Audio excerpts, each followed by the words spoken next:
Bandeko, bienvenue dans votre magazine Jeunesse Congolaise au Travail, TV présenté par Wabino Pierre Moulumba. Merci Bandeko pour vos abonnements, merci de partager toujours nos vidéos. Merci surtout pour votre soutien financier que nous recevons de la part de la plupart de nos abonnés.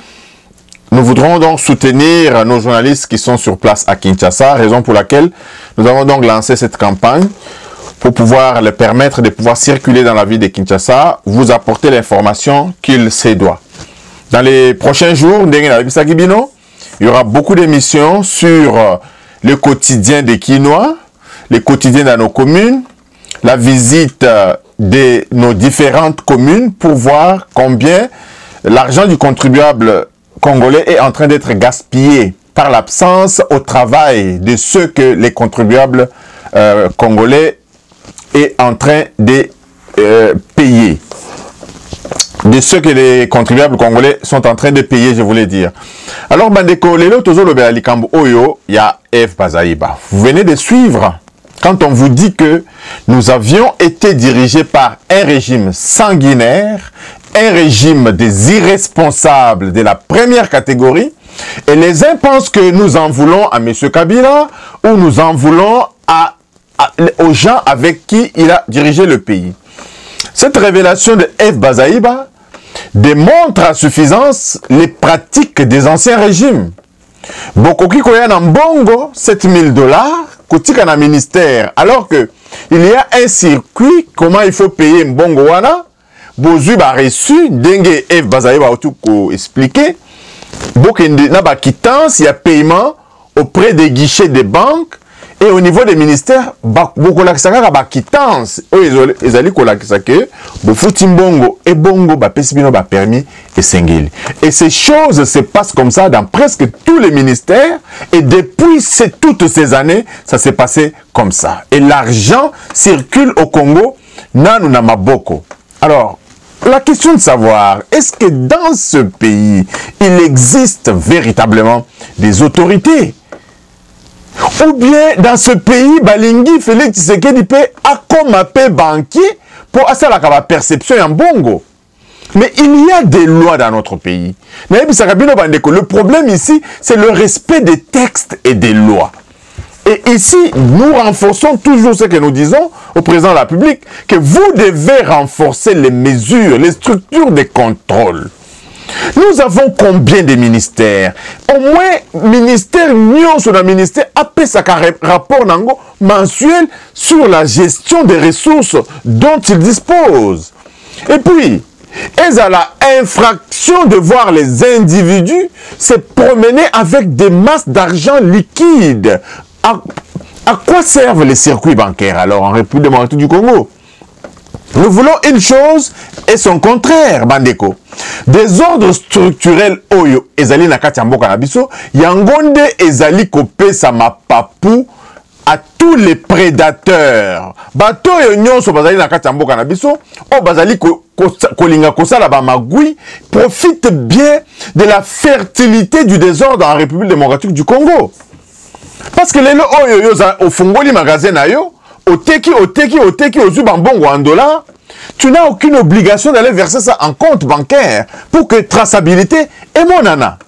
Ainsi, vous allez voir que na ba impôt, ba entreprise oyo, bazali ko sala bambongo ebele, ba magasin oyo, bazali ko sala bambongo ebele, bazali ko déclarer ba recette mouké. Pour nini? Parce que l'argent circule de main à main. Et les lo oyo et pas nabiso, nous apprenons que bongo ezali bazali ko exporter bongo lokola bazali ko exporter marchandises. Muto atindi biloko organiser za exportation, mais nzokande ba carton wana etondi na ba valise etondi na ba mbongo ya dollar oyo ezali kokende na bisika mususu. Donc cette question là est connue. Mais nous avons des autorités qui laissent faire. Et en même temps, on veut arranger notre pays. Tant qu'on n'a pas encore mais un minimum d'organisation structurelle dans toutes les structures. Nous avons des structures et ces structures ne travaillent véritablement pas. Moussa na Congo et Zobanda, 7h30 selon la loi du travail chez nous. Mais au comment on a battu basé à Koyaka na bureau on a 10h, 11h. La fonction publique battu basali kosala musala par délestage. Aye les lots, lobby ayete, aye mkoloana. Et en même temps, on se plaint que les fonctionnaires sont payés, l'État n'a pas d'argent, etc. Nous ne savons pas. Nous lançons vraiment un appel aux autorités de l'UDPS d'ouvrir grandement l'œil pour que cette question de la gestion de la chose publique soit véritablement secoué. L'État congolais azali kofuta mbongo, bazali kosala musala na bangote. Raison pour laquelle nous irons comme ça de désordre en désordre. Et qui en profitera? C'est ce minimum, c'est ce petit pourcentage de gens qui tiennent la corruption, qui tiennent la gestion de notre pays, qui vont toujours en profiter au profit de la grande masse. Et pourtant, nous savons bien que le slogan donc de l'UDPS, c'est le peuple d'abord. Mais que fait ce parti politique pour que les intérêts du peuple soient privilégiés? Le peuple d'abord, ce n'est pas dans les grandes mesures que le président de la République va prendre. Le peuple d'abord, ce n'est pas dans la gestion au niveau du gouvernement. Le peuple d'abord, c'est l'implication de ce parti politique dans la gestion de la chose publique. Aujourd'hui, l'UDPS parti au pouvoir, il doit redoubler de vigilance pour qu'il n'y ait plus de fuite des capitaux. Plus l'argent va entrer dans les caisses de l'État, mieux les programmes du chef de l'État pourront être exécutés secteur par secteur. Donc, Ezali combat à Moutounion sur Atala, comment renflouer les caisses d'État, comment est-ce qu'on va accroître la vigilance dans la gestion de la chose publique. L'UDPS devrait donc, nous devrions voir l'UDPS lancer des séminaires de formation de ses cadres, de ses membres, pour que la gestion du pouvoir puisse être efficacement effectuée. Ce n'est pas ce que nous donne l'impression aujourd'hui, l'UDPS au pouvoir. Je vous avais dit, Bandeko, que selon Darwin, l'espèce qui survit, c'est l'espèce qui sait s'adapter. L'UDPS ne peut pas compter sur la masse qu'elle a. L'UDPS ne peut plus compter sur la popularité qu'elle a. Il est démontré que, vous avez suivi hier dans notre émission d'hier, Matata Pogno, qui expliquait à ses étudiants que la corruption est tenue par un pourcentage d'individus. Ce sont eux qui tirent la ficelle partout. Donc, un pourcentage, un seul pourcent d'individus qui corrompent, qui entretiennent la corruption en République démocratique du Congo, est capable d'entretenir et d'entraîner cette masse de 99% de la population. Donc, raison pour laquelle nous disons que ni la popularité de l'UDPS, ni les méthodes anciennes de l'UDPS ne pourront pas aider à survivre dans ce temps présent. Il faut savoir adapter ces méthodes de travail. L'UDPS devrait adapter sa stratégie politique pour pouvoir traquer tous ces corrupteurs-là et ce pourcentage d'individus qui continuent à détourner les fonds publics. L'UDPS doit former ses militants à tous les niveaux pour que les contrôles soient effectués de manière tous azimuts. C'est bien vrai qu'il y a des structures de contrôle, il y a l'IGF qui fait vraiment son travail, mais nous pensons véritablement que le contrôle des masses peut aussi apporter sa contribution. Le contrôle des masses peut apporter sa contribution. L'issou, l'icolo et l'issou, dans nos quartiers, on devrait savoir qui construit quoi, qui fait quoi. Toutes ces informations remontées au niveau des organes qui peuvent décider, qui peuvent avoir de l'influence au niveau de l'exécutif, etc. Donc l'UDPS doit encore une fois se réorganiser pour que la lutte de demain s'adapte aux enjeux de notre pays. Les enjeux du pays ont changé. Depuis l'époque de Tian Tshisekedi, il menait un combat classique et ce n'est plus le temps où on devrait continuer à mener le combat classique. Ça veut dire les méthodes d'envoyer les gens dans la rue, les méthodes de parler. Non, les choses ont changé. L'UDPS survivra à partir du moment où elle adaptera ses méthodes de travail, ses méthodes de gestion aux réalités du pays. Bandeko, il y a un problème pour lequel nous voudrons aussi marteler. Nous voyons combien le président de la République est en train d'enterrer des morts. Nous allons revenir dans la deuxième partie de notre émission. On va vous expliquer les enjeux par rapport à cette affaire. Mais parce que nous étions en train de parler des finances, Bandeko, la question de savoir, vous avez vu Matata Ponyo, le président s'est plaint de notre justice qui est lente. Nous le constatons. Ça fait 2 jours que les immunités de Matata Ponyo ont été levées. Sénateur Baké, vacances parlementaires. Les bureaux ont écouté, entendu Matata Ponyo. Les immunités ont été levées. Mais en réalité, les uns et les autres pensent qu'on en veut à la peau de Matata Ponyo. Mais si on en veut à la peau de Matata Ponyo, qui en veut véritablement à sa peau? De quoi est-ce que le procureur reproche Matata Ponyo? Il y a plus de 110 millions de dollars et 27 000 livres sterling qui sont sortis des caisses de l'État sous la signature de Matata Ponyo. Pour objectif, indemniser ceux qui avaient été victimes de la zaïrianisation. Je vais vous expliquer, Bandeko. Selon le procureur général, 110 millions de dollars et 27 millions de livres sterling qui auraient été sortis des caisses de l'État sous la signature de Matata Ponyo pour rembourser les créanciers étrangers. Selon certaines sources, ces créanciers étrangers sont donc inexistants. Alors, autrement dit, cet argent aurait purement et simplement été détourné. Dans son réquisitoire, le procureur général explique ceci. Des enquêtes menées à la Direction générale de la gestion de la dette publique, DGDP, donc la Direction générale de la dette publique, a mené des enquêtes et on ne retrouve aucun dossier de 300 prétendus anciens propriétaires qui auraient perdu leurs biens, meubles et immeubles du fait de la zaïrianisation.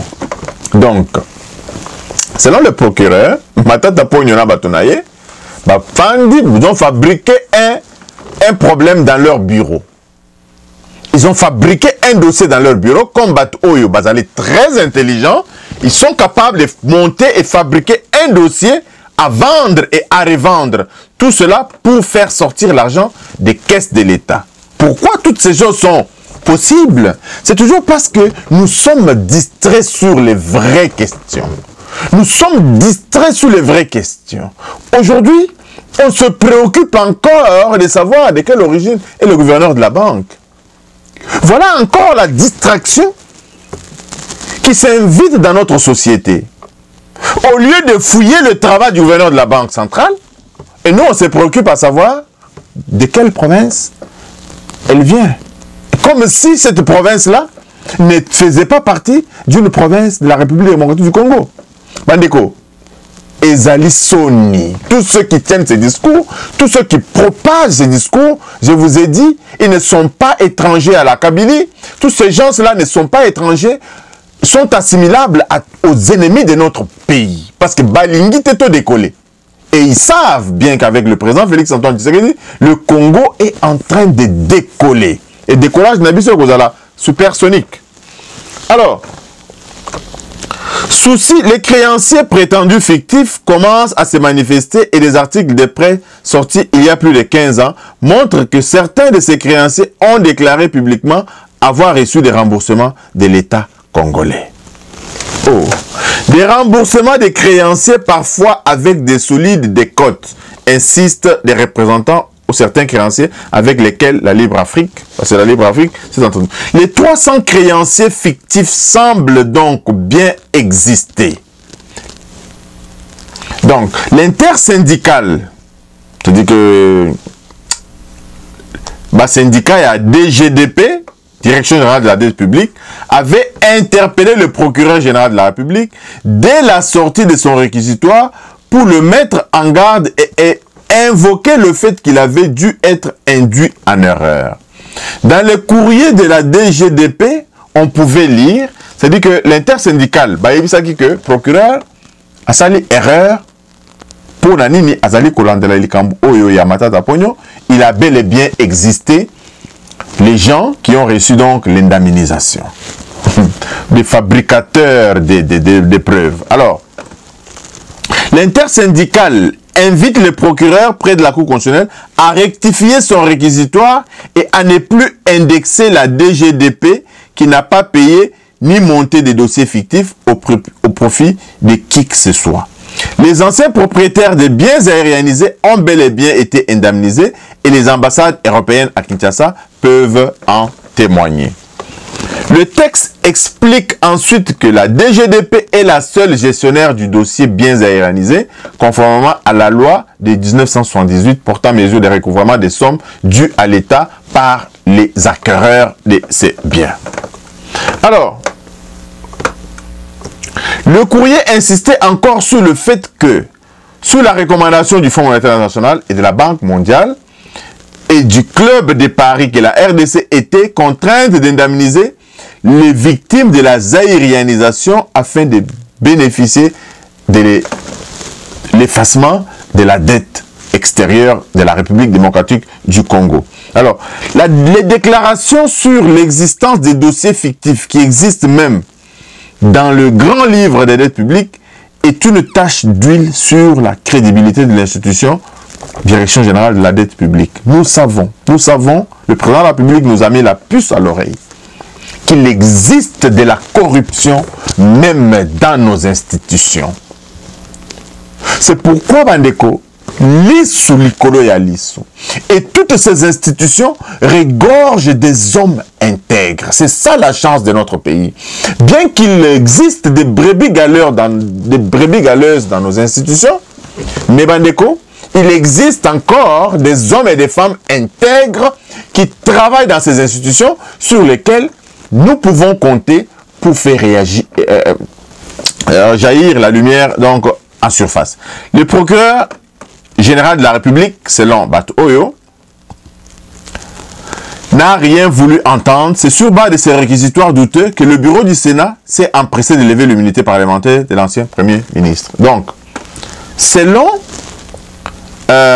intersyndical, le procureur a été induit en erreur parce que les 300 victimes qui ont été indemnisées existent bel et bien. Mais je ne sais pas pourquoi il y a toujours fuite en avant. Le dossier est en justice. Si vous pensez que le procureur, c'est aussi un homme, vous allez être acquitté. Le procureur peut se tromper. C'est possible. Mais dans ce cas d'espèce, moi personnellement, je doute fort. Et s'il est vrai que on accuse à tort Matata Pogno et que les gens avaient été indemnisés comme ils le disent, mais Bandeko, c'est à l'issue de ce procès que les uns et les autres vont confronter leurs preuves. Nous voyons beaucoup de gens accusés et acquittés. C'est aussi simple que ça. Donc si Matata pourra être acquitté dans ces dossiers des aérianisations, et nous demandons au président de la République, plutôt au procureur général près de la Cour constitutionnelle, de poursuivre aussi les Kambo et Abukangalonzo. Parce que si ceux-là avaient été indemnisés, que Mbongo et Bima Kibazoa, qui effectivement, comme ils sont des fabricateurs de preuves, etc., c'est possible. Mais dans le dossier de Bukangalonzo, nous ne voyons rien dans l'assiette du Congolais. Donc, Wanape va profiter de Oyo a expliqué Biso Mbongo Oyo et Congolais Oyo et Kei Wapi. Nos enfants meurent de faim. Bana biso bazo ko kakulia na école té. Bana belé bazo ko linga ko kende école té parce que kolia passi.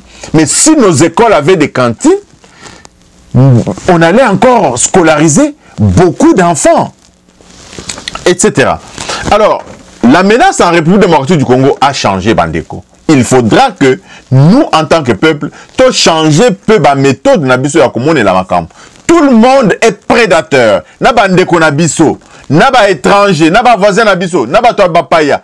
Tout le monde est prédateur dans ce pays. Mais Naïbi Sakabino Bandeko, un de mes professeurs, paix à son âme, Lofoliande, dans les années 90 à l'université de Kinshasa, il a fait une conférence dans laquelle il nous disait que nous sommes dans un siècle de vitesse. Là, nous étions au 20e siècle. Il nous disait que nous sommes dans un siècle de vitesse. Et que si la République démocratique du Congo ne veut pas profiter vraiment de ses ressources naturelles, ressources minières, etc., un jour, les Américains, parce qu'ils font des explorations spatiales, je voulais dire, bakoki kokende kokuta na ba diamant kuna na lune ou bien na Mars, na planète moko boy, que fera la République de ces diamants et de ces ressources. Cobalt oyo tozali ko tout est la tolo. Ceux qui sont américains, ils ba investigation na bango, ba exploration na bango. Tout le monde aujourd'hui est en train de faire des explorations. Les Australiens, même bateau à Émirats, bazo sala ba exploration spatiale.